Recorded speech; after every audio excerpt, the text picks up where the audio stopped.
안녕하세요. 사연을 시작하기에 앞서 구독과 좋아요 부탁드려요. 감사합니다. 사연 시작해 볼게요. 결혼한 지 3년이 되어 가던 때였어요. 남편과 저는 이 모든 일을 겪으면서 가족의 소중함을 다시 한번 깨달았어요. 그리고 옳은 일을 위해서는 때로는 용기를 내야 한다는 것도 배웠고요. 어머님을 지켜드리기로 했던 그날의 결정이 정말 잘한 일이었다는 생각이 들어요. 비록 힘든 과정이었지만 결국 저희 가족 모두가 더 행복해졌거든요. 특히 시어머니께서 친정어머니를 돌봐주신 일은 정말 하늘이 내린 축복 같았어요. 두 분이 서로를 위해 주시는 모습을 보면서 가족이 된다는 것의 진정한 의미를 알게 된 것 같아요. 지금도 가끔 그날 일이 생각나요.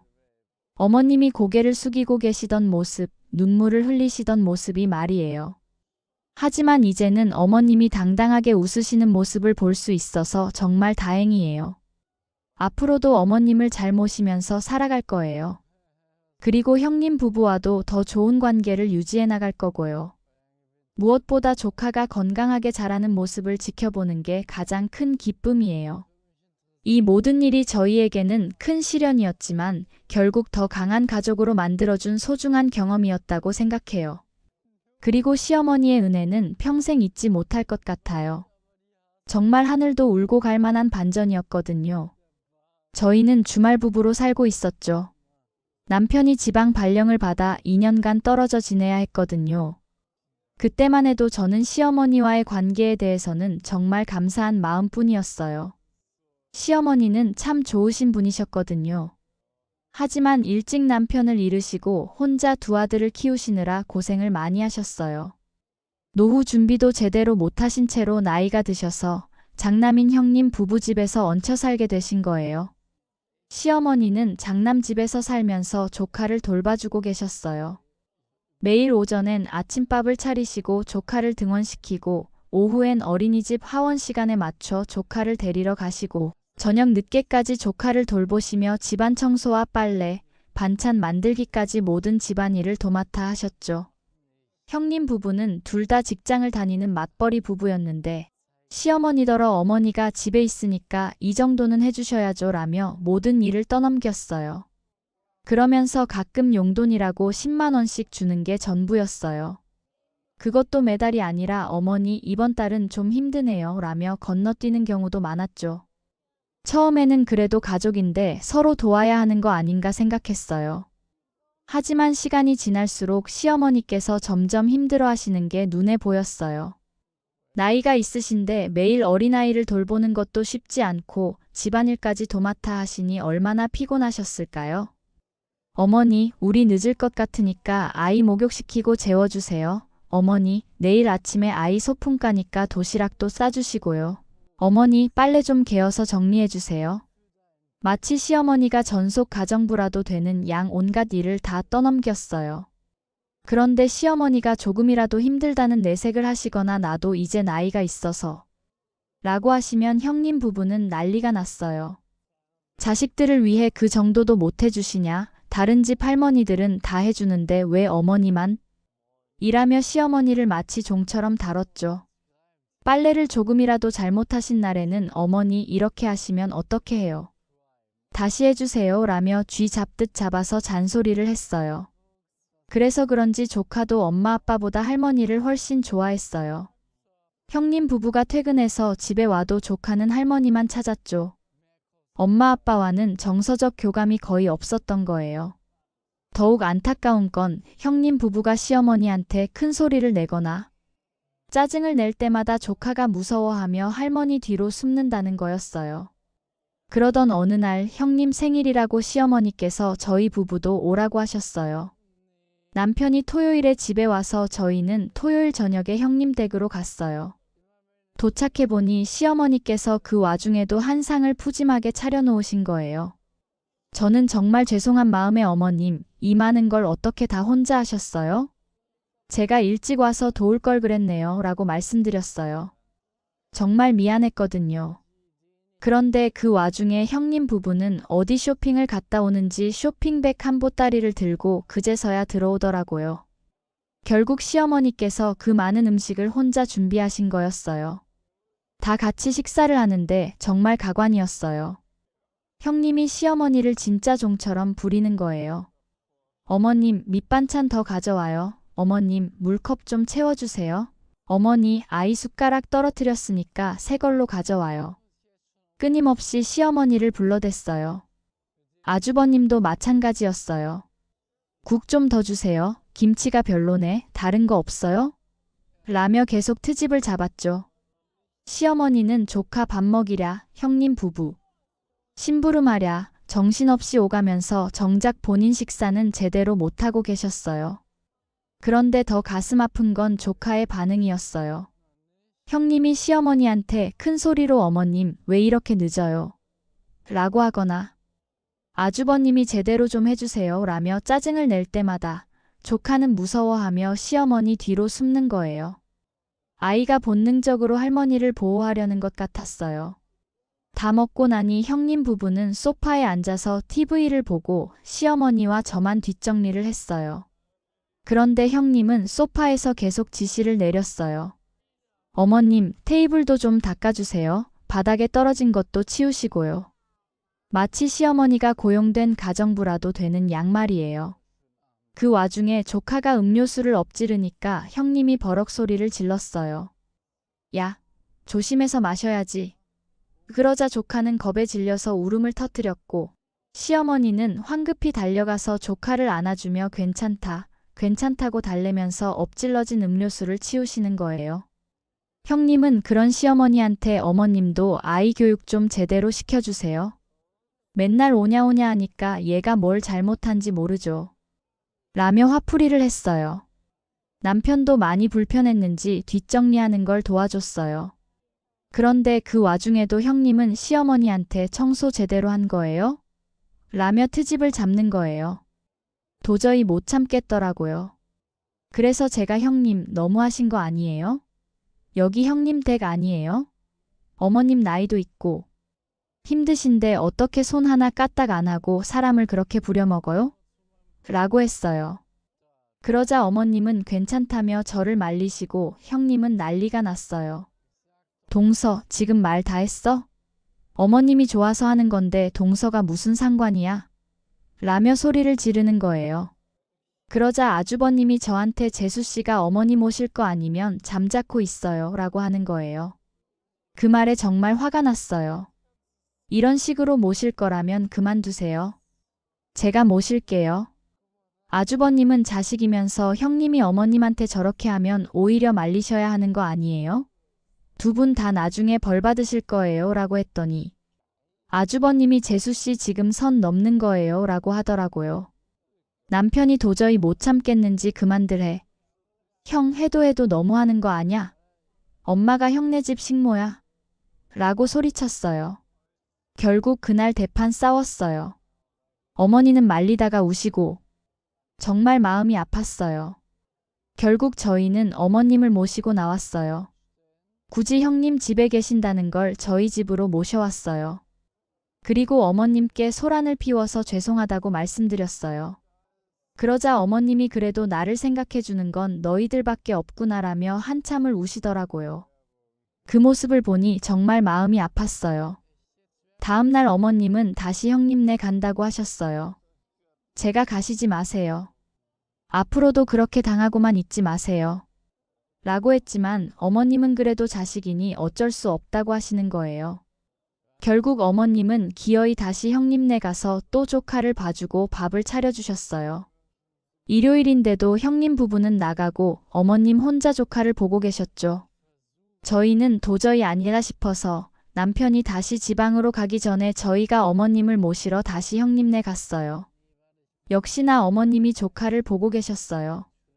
그때 마침 형님 부부가 들어왔는데 저희를 보고 여긴 또 왜 왔어? 라고 하더라고요. 그러면서 어머님한테 어머님은 동선애한테 도대체 뭐라고 하셨길래 저러냐고 하는 거예요. 그래서 제가 어머님 아무 말씀 안 하셨어요.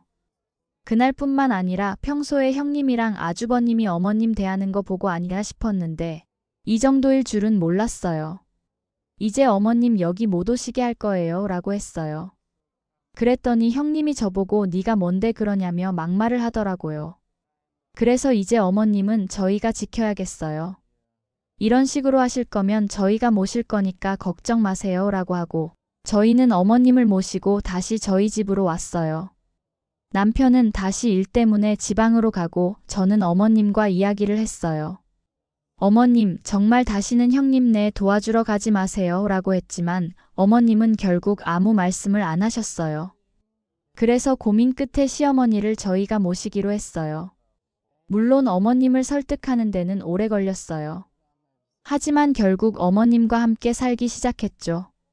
처음엔 어색했지만 어머님은 정말 좋으신 분이어서 금세 익숙해졌어요.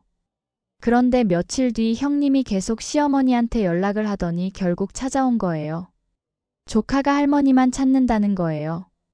밥도 안 먹고 밤에도 할머니 찾으며 울고 형님이랑 아주버님과는 아예 말도 안 하려고 한다면서 할머니만 계속 찾는다고 하더라고요. 어머님 좀 보러 와주세요. 아이가 너무 이상해요 라고 형님이 울먹이며 부탁하는 거예요. 그래서 저는 형님한테 그건 형님 자식이니까 형님이 알아서 하세요 라고 했어요. 또 싸웠죠. 하지만 시어머니는 결국 조카가 걱정되어서 형님네에 가셨어요. 나중에 들어보니 조카가 시어머니를 보자마자 울음을 터뜨리며 달려와서 안겼다고 해요. 그리고 할머니, 나도 할머니랑 살면 안 돼요? 할머니가 없으니까 너무 무서워요. 엄마랑 아빠는 맨날 화내고 할머니가 나 좀 데려가 주세요 라고 울며 불며 매달렸다고 하더라고요. 조카는 결국 상담까지 받게 되었어요. 소아우울증에 분리불안까지 왔다고 하더라고요. 상담사 선생님이 아이가 주 양육자와 강제로 분리되면서 극심한 스트레스를 받은 상태라고 진단했어요. 그제서야 형님 부부도 심각성을 깨달은 것 같았어요. 조카는 할머니 손에서만 거의 자랐거든요. 형님 부부는 일 끝나고 와도 피곤하다며 자식과 제대로 된 시간을 보내지 않았어요. 그러다 보니 조카는 엄마 아빠한테는 정이 없고 할머니만 찾게 된 거죠. 결국 시어머님은 조카를 종종 봐주게 되었어요. 아이가 아픈데 어떻게 내버려 둘 수 있겠어요. 하지만 이전처럼 종처럼 부려먹히지는 않았어요. 저희가 지켜보고 있었거든요. 형님 부부는 자식한테 외면받고 자식이 아픈 걸 보면서 뒤늦게 후회하기 시작했어요. 하지만 이미 늦었죠. 아이의 마음은 쉽게 돌아오지 않았거든요. 상담사 선생님도 아이가 주 양육자인 할머니와의 애착 관계가 너무 강해서 부모와의 관계 형성이 어려운 상태라고 하셨어요. 그리고 부모가 아이와 꾸준히 시간을 보내면서 신뢰관계를 회복해야 한다고 조언해 주셨죠. 형님 부부는 그제서야 자신들의 잘못을 인정하기 시작했어요. 하지만 어머님한테는 여전히 제대로 된 사과를 하지 않았어요. 그저 아이가 아프니까 가끔 봐달라는 부탁만 할 뿐이었죠. 저는 그런 모습을 보면서 정말 화가 났어요. 자신들이 어머님을 어떻게 대했는지는 생각하지 않고 필요할 때만 찾는 모습이 너무 이기적이었거든요. 어머님은 그래도 조카가 걱정되신다며 일주일에 몇 번씩 봐주셨어요. 하지만 이전처럼 매일 가지는 않으셨죠. 그리고 집안일도 더 이상 도맡아 하지 않으셨어요. 그리고 조카가 상담을 받으면서 가족 상담도 함께 받게 되었는데 상담사 선생님이 가족 간의 역할과 경계를 명확히 해야 한다고 조언해 주셨대요. 그래서 형님 부부도 어머님께 의존하던 걸 줄이고 스스로 부모 역할을 하려고 노력하기 시작했어요. 그 후로 형님 부부는 조금씩 달라졌어요. 그제서야 어머님께 제대로 된 사과도 하고 용돈도 제대로 드리기 시작했어요. 그리고 시어머님의 도움으로 조카도 점점 부모와 가까워지기 시작했어요. 그렇게 몇 달이 지나갔어요. 저는 어머님과 함께 행복한 시간을 보내고 있었고 형님 부부는 조카와의 관계 회복을 위해 노력하고 있었죠. 그런데 그때 예상치 못한 일이 일어났어요. 저희 친정어머니가 갑자기 몸이 안 좋아지신 거예요. 평소에 건강하셨는데 갑자기 복통을 호소하시더니 병원에 가보니 담낭에 문제가 생겨서 수술을 받아야 한다고 하는 거예요. 수술도 수술이지만 회복 기간이 좀 걸릴 거라고 했어요. 그동안 누군가 옆에서 돌봐드려야 한다고 하더라고요. 저는 정말 당황스러웠어요. 저도 일을 하고 있고 남편은 지방에 있어서 주말에만 올 수 있었으니까요. 고민하고 있는데 시어머니께서 먼저 말씀하시는 거예요. 얘야, 내 어머니 수술하신다며? 내가 가서 돌봐드릴게. 걱정하지 마라. 정말 감사했지만 동시에 죄송스러웠어요. 아무래도 편한 관계는 아니라 생각돼서 괜찮다고 했지만 가족끼리 도와야 하는 거라고 하시며 고집을 꺾지 않으셨어요. 결국 친정어머니가 수술을 받으시는 날 시어머니가 함께 병원에 가주셨어요. 수술이 성공적으로 끝나고 친정어머니가 회복실로 옮겨지셨을 때 시어머니는 정말 세심하게 챙겨주셨어요. 친정어머니도 처음엔 폐를 끼쳐서 어떻게 하냐며 걱정하셨지만 시어머니가 이런 때 서로 도와야 하는 거라며 편하게 대해주셨어요. 그 후로 시어머니는 아침 일찍부터 친정어머니 병실에 가셔서 하루 종일 함께 계셨어요. 제가 회사에 있는 동안에도 친정어머니 혼자 두지 않으시고 계속 옆에서 돌봐주셨죠. 친정어머니는 시어머님 덕분에 빠르게 회복했어요. 그리고 두 분이 많이 가까워지셨어요. 지금도 두 분이 종종 식사도 같이 하시며 친하게 잘 지내고 계세요. 시간이 지나면서 저희 가족 관계도 많이 회복되었어요. 형님 부부는 어머님을 더 이상 당연하게 생각하지 않았고 어머님도 자신의 의견을 더 당당하게 표현하시게 되었어요. 조카도 이제는 엄마 아빠와도 조금씩 가까워지고 있어요. 여전히 할머니를 좋아하지만 이전처럼 할머니만 찾지는 않아요. 가족 상담을 통해서 건강한 애착 관계를 형성해 나가고 있거든요. 어머님은 이제 저희와 함께 살면서 여유로운 노후를 보내고 계세요. 더 이상 누구에게 종처럼 부려지지 않으시고 당신이 하고 싶은 일들을 하시며 지내세요. 가끔 형님네 가서 조카도 봐주시지만 이제는 할머니로서의 역할만 하세요. 집안일은 형님 부부가 알아서 하고 어머님은 그저 손자와 즐거운 시간을 보내실 뿐이에요. 지난 일을 돌이켜보면 정말 가슴이 아파요. 어머님이 얼마나 힘든 시간을 보내셨을까 생각하면 말이에요. 하지만 그 일을 통해서 저희 가족이 진짜 가족이 되었다는 생각도 들어요. 가족이라고 해서 무조건 참고 희생해야 하는 건 아니라는 걸 깨달았거든요. 서로 존중하고 배려할 때 진정한 가족이 될 수 있다는 것도 알게 되었고요. 이 모든 일을 겪으면서 가족의 소중함을 다시 한번 깨달았어요. 그리고 옳은 일을 위해서는 때로는 용기를 내야 한다는 것도 배웠고요. 어머님을 지켜드리기로 했던 그날의 결정이 정말 잘한 일이었다는 생각이 들어요. 비록 힘든 과정이었지만 결국 저희 가족 모두가 더 행복해졌거든요. 이 모든 일이 저희에게는 큰 시련이었지만 결국 더 강한 가족으로 만들어준 소중한 경험이었다고 생각해요. 하늘도 저희의 진심을 알아주신 것 같아요. 제 긴 이야기를 끝까지 들어주셔서 감사합니다. 구독과 좋아요, 알림 설정까지 잊지 마세요.